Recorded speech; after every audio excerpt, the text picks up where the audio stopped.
Folks, this is the United States of America, the land of the free, the home of the brave, the Statue of Liberty. What's the matter with us? What has happened to us? This is an emotional issue. I hate the demonization of immigrants. Is Providence a sanctuary city? Is Providence not a sanctuary city? Trump is trying to make soldiers become local law enforcement. Isn't there a bit of a nuance between help, indifference, cooperation, obstruction? Bingo. The whole system is going to break down. And welcome into this episode of Lively. I'm Jim Hummel. Rhode Island is squarely in the crosshairs of the Trump administration.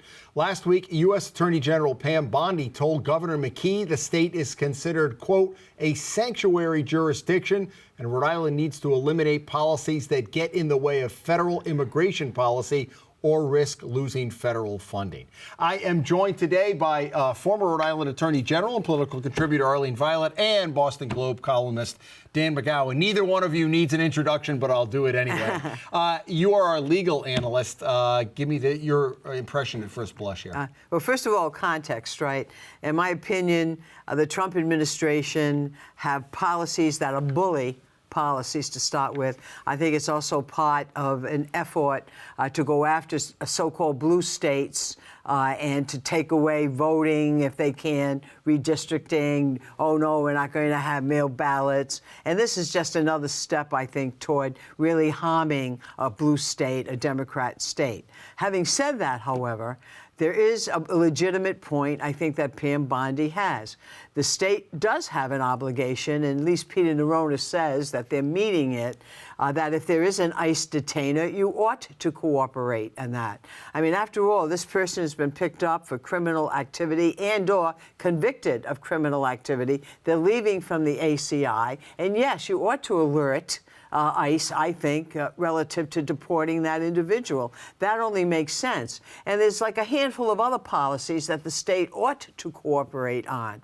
But having said that, the state can't metamorphosize its police force into becoming a national force. Regrettably, Trump is trying to make soldiers become local law enforcement, in my view, totally against the Constitution. But by the same token, he shouldn't be co-opting local state police or local police people from diverting from handling the crimes and the necessary law enforcement activities that are indigenous to a state. So she's right in the sense of respond to the letter. I think it was rude not to respond. Should have said, your letter seems a little vague. We do not consider ourselves in violation of any federal policies. Would you kindly explicate which ones? Because it's going to irk them even more if they blow them off, right? Right. So make them respond to the letter and say that, you know, we are respecting ICE detainers, et cetera. So what are you talking about? Flush them out, for heaven's sakes. But to take the rudeness and then risk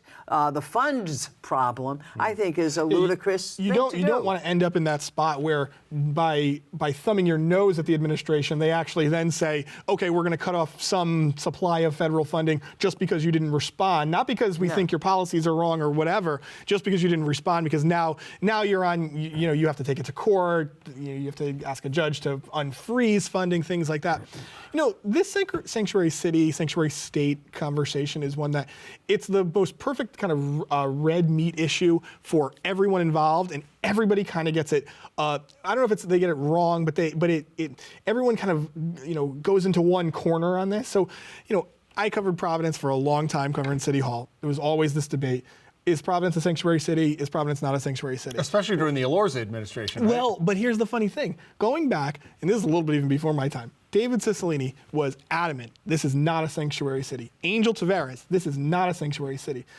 Jorge Elorza, same policies in place. Absolutely, we're a sanctuary city. Brett Smiley, same policies in place. No, we're not a sanctuary city. So the policy didn't change, it was the description. The description. This is an emotional issue, and on the Democratic side, particularly among progressive Democrats, we don't want anything to do with ICE. We don't want anything to do with any sort of sense that we're in any way discriminatory towards undocumented immigrants. And the right, it becomes this hard issue of we think that anyone who's brown should be pulled over and checked if they have a green card. Yeah, there's no question that Trump administration is totally overreaching. One of the things, for example, I think they consider naming you a sanctuary city is if kids go to school and they may be undocumented. But let's think about that as a policy. And the fundamental analysis is the world better or worse, that we educate little children who've done nothing to harm anybody at age 6 or 7 or whatever.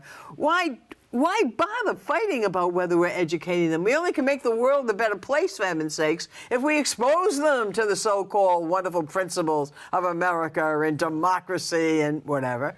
So, but for Trump, he's trying to use that as a trump card to divide people. So from my perspective, I hate the demonization of immigrants. I worked as a nun in Central America. I certainly know a lot about politics, and if I were a woman in Venezuela, for example, I would be the first person taking my children to try to get into the United States rather than having them recruited in gangs and cartels or whatever. I'd be that illegal immigrant bringing my children here and trying to seek asylum. So why we have had our hearts go down to a little nut and not really appreciate what's going on and, oh, Trump is right, Trump is right. No, he's not right. He's not right. And America is a worse place now because of our condemnation across the board of immigrants. We should never play into that. But there's a little bit of kernel that's truthful, and we should be doing with criminals, definitely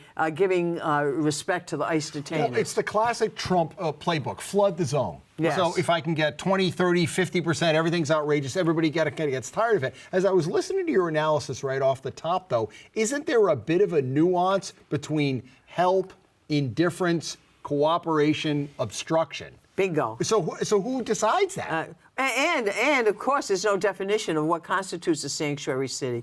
It's what he decides is going to be a sanctuary city. What is obstruction in Rhode Island might not be obstruction somewhere else. Because you look at the way Peter Nerone explains this, and this has been consistent across several attorney generals, several administrations, whether it's the governors or in the mayor of Providence, is you get arrested, your fingerprints get taken, you are put into a database.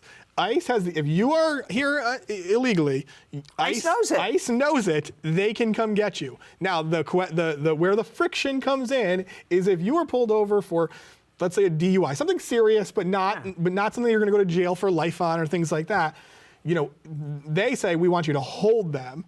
And the state basically says, no, we're not going to hold you normally. We're not holding you over an immigration detainer. And that's where this friction comes in. Plus, it's been a legal principle for years. If you go into a courtroom for any reason, that's supposed to be a safe zone. You're not supposed to serve papers on people. Right. You're not supposed to arrest them. Or have ICE people waiting on the courthouse steps. Right? Or in the courtroom, or as soon as you get off, grabbing you off there. The whole system is going to break down. If people are afraid to go to court, justice isn't going to be done. Crimes are going to go by the wayside because people will be afraid to testify, etc. So there is a balance, and we're losing that balance in here in the United States. But isn't the leverage the federal funds? Because we talked about this last time on Lively with Brown University and Columbia and UCLA and all these. If they start cutting off the federal funds, that gets your attention. So I agree with you. They shouldn't have blown off the letter. But then the Trump, it's almost like a guilty until you're proven innocent. Cut off the funds and then you have to claw them back, even though they've been approved by Congress. Well, that's exactly right. I mean, the thing about this is that there's, I think, in the sort of Trump supporter world, the thought is they're going to freeze all of Rhode Island's federal funding and Rhode Island will be bankrupt. It's not probably how this is going to work out. It starts out with, is there going to be, federal cops money that gets frozen, things like that. But all of this ends up trickling to your local police department oftentimes to hire people, to implement programs, these kind of things. This could really affect how local policing works if funding gets frozen. But at some level, you can't capitulate to bullies. I mean, universities are supposed to be the beacon of education and thought and exchange of ideas, et cetera. And no president, Trump or anyone else, should be trying to control the agenda of what gets taught and not taught. They should not be controlling the Smithsonian Institution, saying, "Oh, you talk too much about slavery." But the slavery was bad. Hello. It's like we're supposed to have a Trump message for everything. And I heard people glad that Trump announced that he's going to paint walls black so that your hands will burn if you try to climb over the immigration wall. And people say, isn't that a good idea? Folks, this is the United States of America, the land of the free, the home of the brave, the Statue of Liberty. What's the matter with us? What has happened to us? So definitely, I want the state to stand up to the bully aspect of Trump. And I don't want them to capitulate. But respond, engage, and then say what are you saying? Delimit for us what you consider, and then flush it out and have the argument. Not behind general conversation. And let's face it, the Democratic Party, both in this state and nationally, could do a better job when it comes to discussing the immigration issue, right? It can't be because Trump has extreme views of this. You should match it with extreme response. With an extreme response. If you're a person who commits a crime in this state and you're here illegally, yeah, I think it's reasonable to say you should be deported. I think the Democrats in this state who jump to immediately defend people who commit heinous crimes at times, I think it's a huge mistake because you may be on the right side of history there, but you lose the faith of the public. But Trump can't snatch the victory. Look at it's a trickle now of people coming across the border, but it has to be the sledgehammer on the nail with sending troops into Los Angeles and all these other places. Immigration, I think, for the most part, most Americans said exactly what you said. If they're criminals, send them away, but unintended consequences separating families and, we sent the guy to Guantanamo by mistake, but we can't get him back. That type of, or the prison in El Salvador. We're the land of the lie, L-I-E now, right? I mean, the issue about these people carrying drugs over, first of all, you got your son on your shoulders, and they don't melt in the river, for crying out loud, if you're bringing over OxyContin or whatever, right? Drugs come into this country because they're on cargo ships. They're in the bellies of airplanes. They come in that way. Occasionally, they come in by a car, but they're not being carried in by people who are carrying their children here into the United States. But this issue is so total out of proportion. It is down to a trickle, and that's good, potentially, yes. Also potentially, for other reasons I won't elaborate here. But the problem becomes everybody believes the myth that all this stuff is still going on and that we're doing this and we're doing that. And it's the big lie, the land of the lie. All right, Dan, next time we got to get Arlene to really tell us how. Right, tell us you're right. All right, thank you both for your time, and thank you for watching. We hope you join us back here next time on Lively.